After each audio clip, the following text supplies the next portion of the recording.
Hello students, welcome to the online class of Dighinala Government High School. This is your English teacher Mohammad Hossain, Assistant Teacher English of this school.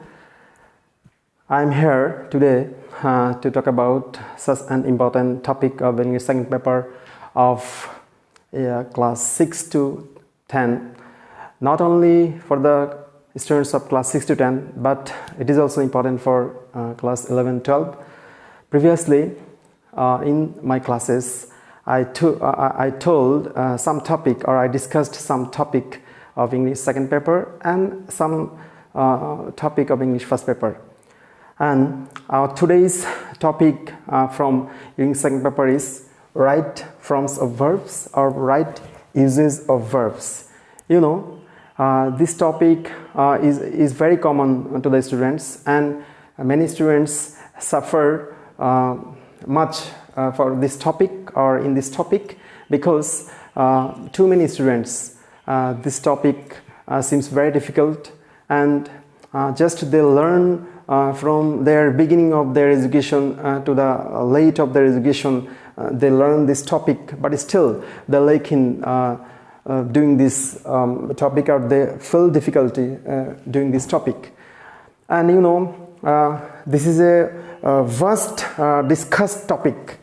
So in my today's class, I just will discuss some rules or some exclusive rules for you, and I can assure you, if you follow these rules for your examination, for your practice, I think you will overcome some problems, some lackings of right forms of verb.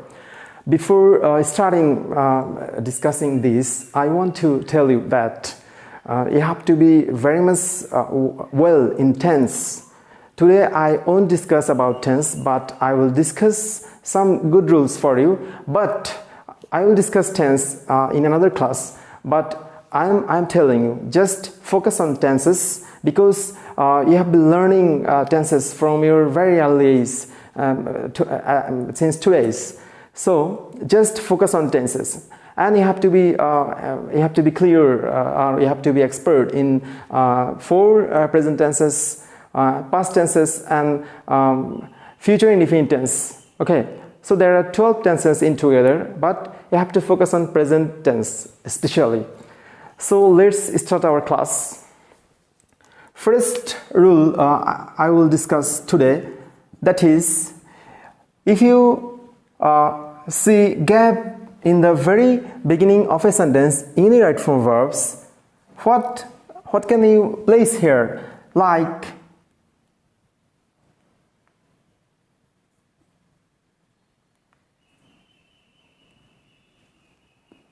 I can show you in example, then it will be clear to you.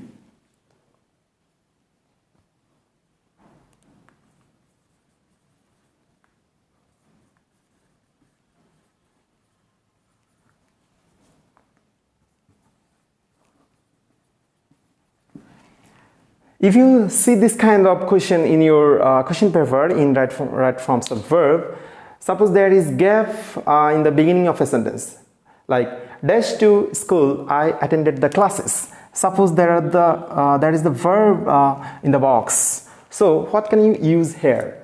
It's very simple. It's very simple. Dash to school, I attended the classes. If you see like this, obviously you have to put verb with ing form. Verb with ing form. So it should be going to school, I attended the classes. Many students make mistake by writing going, though it is okay, but we know it's very general. We know in the very beginning of a sentence we have to put capital form of any word. So just write going to school, I attended the classes, and you have to put the capital form of the first word.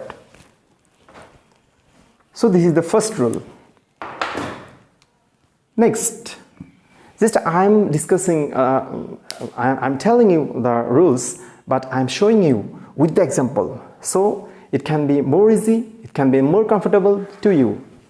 Next one, to is a common preposition. You know, to is a common preposition. in your right form verbs, in the form of incomplete passage, if you see to and after to, if you see a gap, obviously you have to put the present form or the base form of the verb. Just see.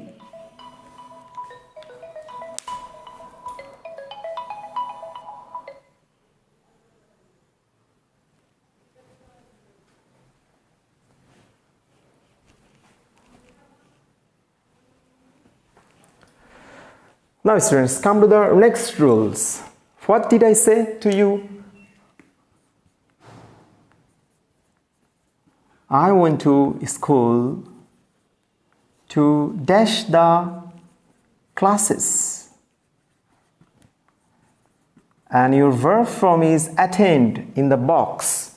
See here, I went to school to dash the classes. So you can see here, there is to here, and after to, if you see any gap in the right use of verbs, so you have to put the present form or the base form of the verbs. So what can you write here? If the verb form is in the other form in the box, you have to make it, ultimately you have to make it present form. Okay, now number 3 rules and example. So except to, there are a lot of prepositions like of, in, by, without, from, a lot of prepositions. So except to, if you see any preposition in the gap, not in the gap, in the passage that is used in fill in the blanks, so except to, if there is any preposition, so after that preposition, if there is the gap, you have to put verb with ing form. Verb with ing form. See here.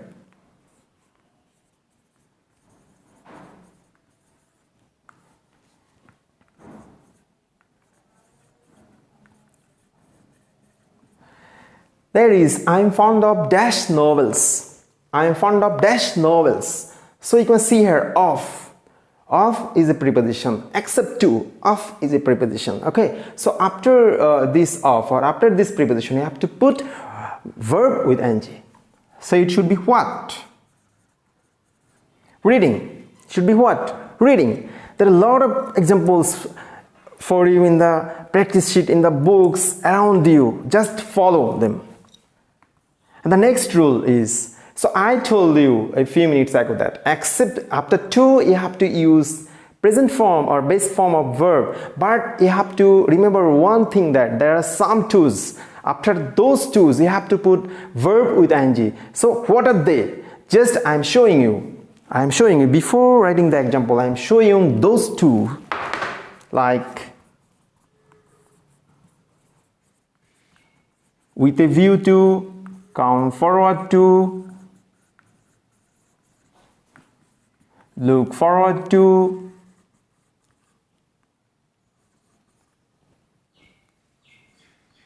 look forward to, be addicted to, be used to, etc. So there are some more tools, but these five are more common. You can see here, with a view to, come forward to, look forward to, be addicted to, and be used to. Be means, what can you understand by be? Be means am, is, are, was, were. Be means am, is, are, was, were. So if you see any am, is, are, was, were before addicted or before used to, you have to follow this rule. And if you see with a view to, come forward to, look forward to, be addicted to, be used to, and after this two, if you see any gap, you have to immediately put verb with ing. Just see one example. He came here with a view to dash my father. You can see here, meet. So he came here with a view to dash my father. So you can see here to. So I told you in the second rule, that is after to, you have to use base form or present form of the verb. But in this example, if you see with a view to, you have to put the verb with ing. So what you have to write here? Meeting. Meeting. Okay. Now come to the next rule.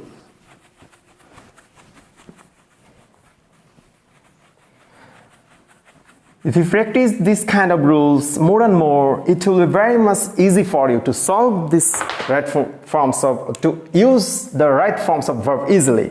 Now number 5. Okay, you know there are a lot of modal auxiliary verb like shall, will, can, could, may, might, ought to, need to, that to. These are called modal auxiliary verb, and if you see any modal auxiliary verb in this incomplete passage of right form of verb, after that modal auxiliary verb you have to use the base form or present form of the verb. Very easy. Just see the example. So it is my belief that you know this kind of modal auxiliary verb. Okay, so you can follow the books, you can follow your text practice sheet, you can follow your textbook, you can follow your teacher. Just follow the book for knowing the modal auxiliary verb. So if I give an example using that modal auxiliary verb, you can see here, it may dash today. See here, it may dash today. That means may. May is an auxiliary verb. So after this may, or if you see any auxiliary verb before the gap, you have to use the present form or base form of the verb. So just write rain. It may rain today. It may rain today.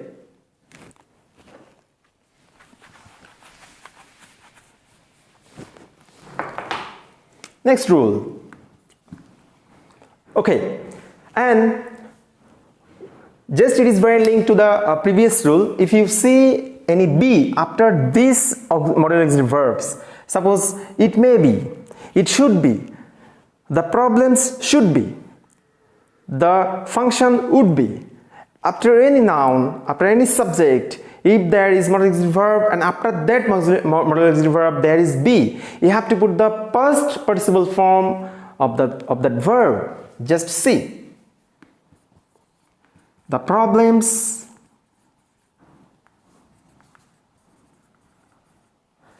should be dash. In bracket there is detect. There is detect.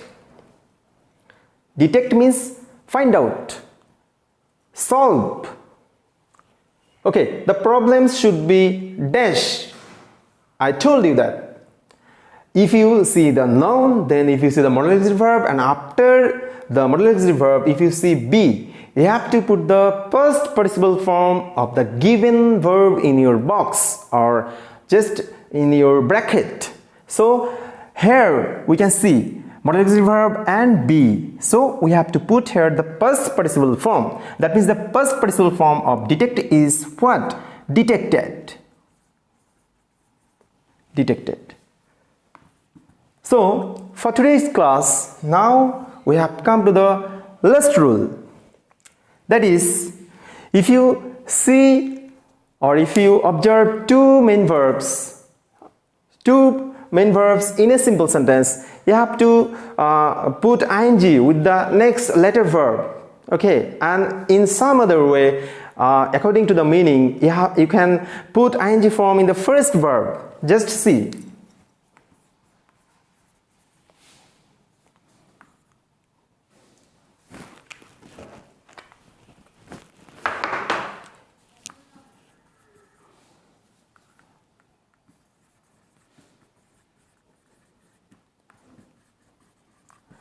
Just see the example. I saw them dash footballs. So you can see here one verb, that is saw, and you have to put another verb form in the gap, and that is play. So just without considering anything, just keep in mind that just there is the main verb, there is a main verb here, I saw them dash footballs. So you have to put the ing form of the next verb. So it should be what? I saw them playing football. I saw them playing football. So these are some exclusive, or these are some important rules for your right forms of verb. If you follow these 7 rules very well, I think just you can build up your confidence doing or solving these right forms of verbs, and you will feel better. Okay, so in my next class I will discuss about tenses in a very common way to solve the right forms of verb, or to use right forms of verb in the box well. Okay, so just at home, just go practicing these rules and practice the previous questions of your board and practice the previous question of different schools. Just go practice. Until then, it's goodbye.